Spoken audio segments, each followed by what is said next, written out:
SIR নিয়ে breaking news.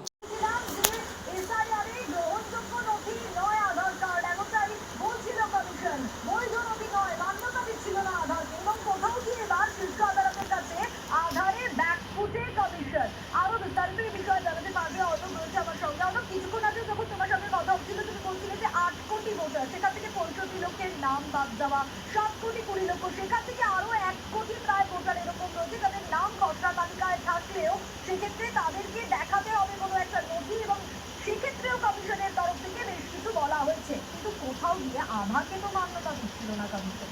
এবার supreme কোর্টের কাছে ব্যাকফুটে চলে গেল তারা।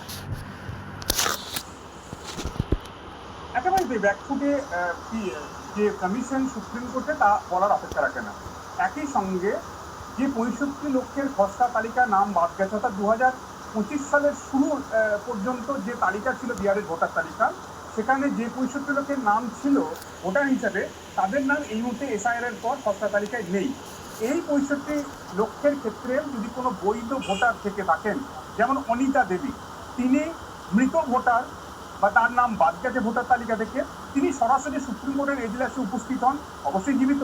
কাজে এই যে 22 লক্ষ মৃত ভোটার, তার মধ্যে আদতে সত্যি কতজন মারা গেছেন বা কতজন জীবিত রয়েছেন সেটাও তো কমিশনের জানানো উচিত।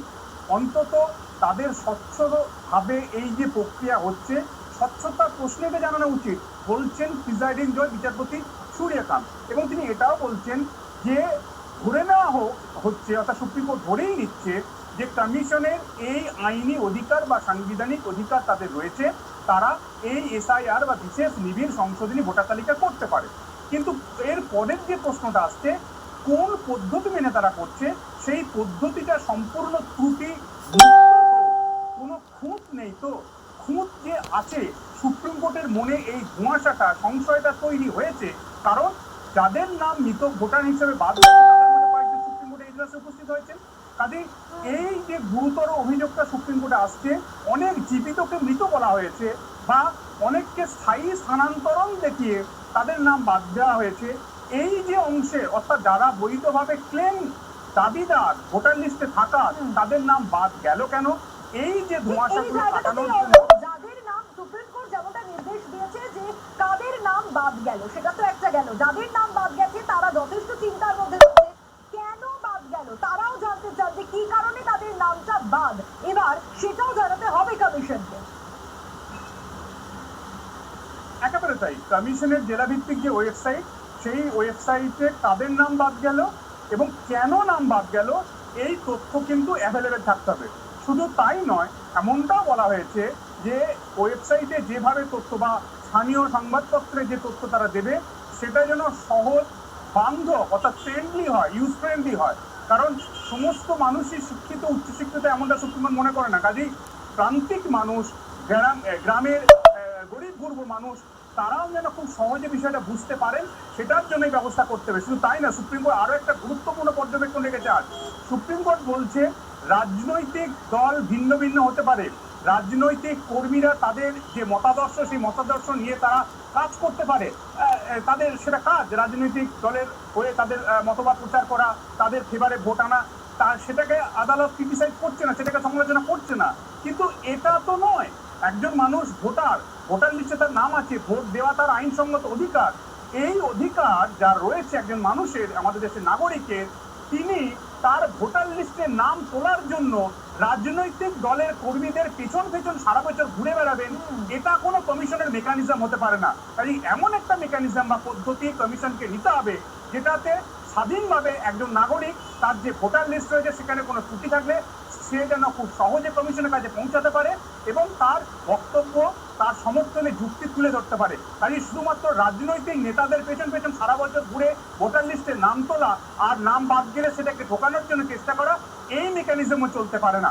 এটাও কিন্তু দায়িত্বহীনভাবে স্পষ্টভাবে জানিয়েছে সুপ্রিম কোর্ট। যদিও কমিশন তার যুক্তি দিয়েছে, কমিশন বলেছে দেশে এ যাবৎ স্বাধীনতার পর থেকে 1947-এর পর থেকে যতগুলো এসআইআর হয়েছে, এই প্রথম একটা এসআইআর হচ্ছে দেশে যেখানে কমিশনের আধিকারিকরা বাড়ি বাড়ি পৌঁছচ্ছেন সংশ্লিষ্ট ফর্ম নিয়ে, অর্থাৎ আবেদনপত্র নিয়ে, এবং এক্ষেত্রে ভুল বা ত্রুটির জায়গা কম।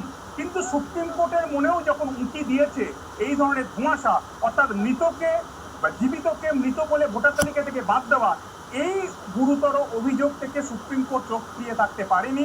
তাই এই 65 লাখ যাদের নাম বাদ দেওয়া হয়েছে এবং কমিশনের দেওয়া হিসেব অনুযায়ী প্রায় 7,20,00,000 খসড়া তালিকায় নাম রয়েছে বিহারের ভোটার তালিকায়। এর মধ্যে 6,20,00,000-কে তাদের কোনো নথি দিতে হবে না, তাদের অটোমেটিকলি ভোটার লিস্টের নাম শিফট হবে, অর্থাৎ নতুন ফাইনাল লিস্টে জায়গা পাবে। কিন্তু 1 কোটির ক্ষেত্রে কিন্তু নথি দেখাতে হবে।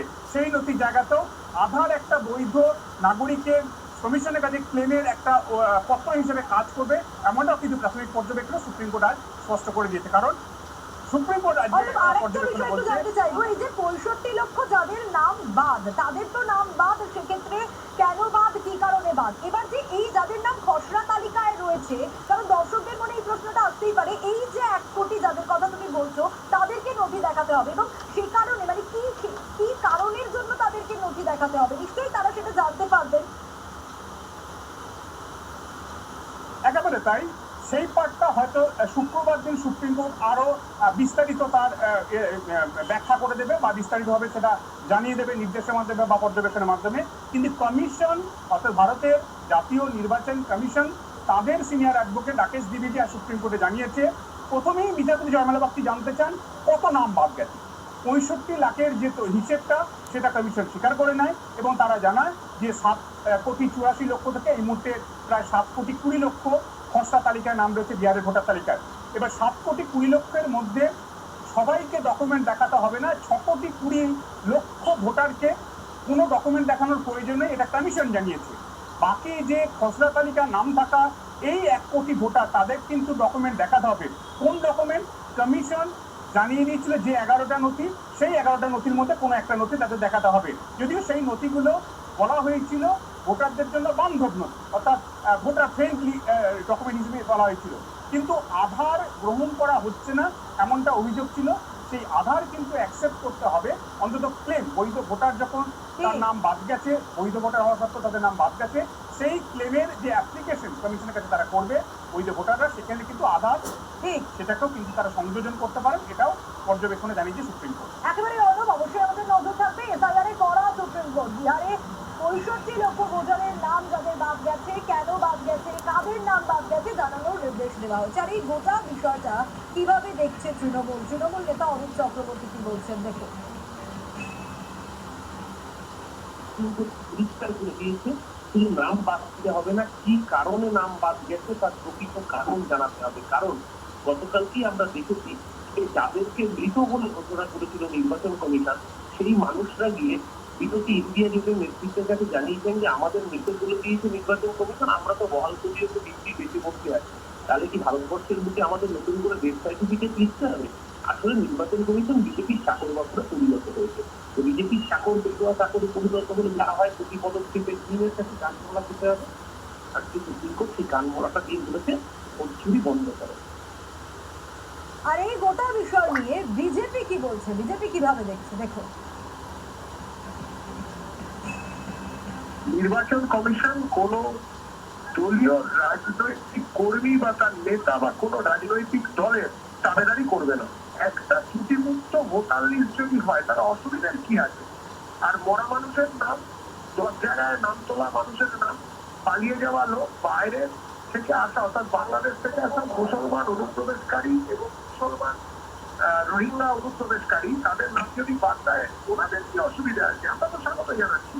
আমরা তো এটা বলছি যে নাম এবং এই স্পেশাল ইন্টারেস্টিং ডিভিশন, সেখানে যে 65 লক্ষ ভোটারের নাম বাদ গেল, তাদের নাম বাদ দেওয়া হলো, কেন বাদ দেওয়া হলো, ইতিমধ্যেই নির্দেশ দেওয়া হয়েছে দেশের শীর্ষ আদালতের তরফ থেকে। আরো বিস্তারিত বিষয় অর্ণব জানাতে পারবে। অর্ণব রয়েছে আমার সাথে। অর্ণব, কমিশনের ওয়েবসাইটে তালিকা প্রকাশের নির্দেশ দেওয়া হয়েছে, শীর্ষ আদালতের তরফ থেকে আর কি নির্দেশ দেওয়া হলো এবং একেবারে সময় সীমাও বেঁধে দেওয়া হয়েছে। 22 অগস্টের মধ্যে বিহারের চিফ ইলেকশন অফিসার যিনি রয়েছেন তাকে কমপ্লায়েন্স রিপোর্ট দিতে হবে সুপ্রিম কোর্টের সামনে। অর্থাৎ যে নির্দেশগুলি আজকে দেওয়া হলো সেই নির্দেশগুলি কতটা বাস্তবায়িত হলো, কার্যকর হলো, তা রিপোর্টের আকারে জানাতে হবে।